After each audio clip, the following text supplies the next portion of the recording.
Trip போயிட்டு வந்தாச்சுங்க. சூப்பராக போயிட்டு வந்தாச்சு. ரொம்ப ரொம்ப ஜாலியாக இருந்துச்சு. நயாகரா ஃபால்ஸ் இது செகண்ட் டைம் நான் போகிறேன். என் வீட்டுக்காரும் பெரிய பையனும் தேர்ட் டைம் போகிறாங்க. ஸோ பயங்கர ஹாப்பி.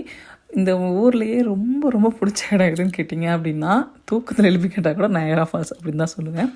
ஏன்னா ஃபஸ்ட்டு வந்தப்போ நாங்கள் இந்தியாவிலேருந்து இங்கே வரத்துக்கு முன்னாடியே ஹஸ்பண்ட் இந்த ஊருக்கு வந்து ட்ரிப்பு பிளான் பண்ணிட்டாங்க. ஸோ வந்தவுடனே ஃபஸ்ட்டு சர்ப்ரைஸாக தான் சொல்லணும் அப்படின்ட்டு இருந்திருப்பாங்க போல்.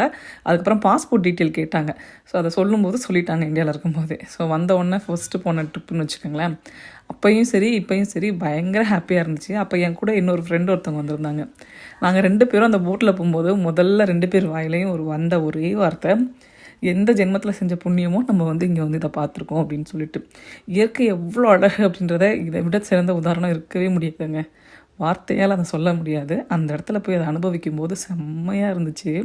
ஸோ அதனால் அப்போவே சொன்னேன், திரும்பி நம்ம இந்த இடத்துக்கு வரணும்.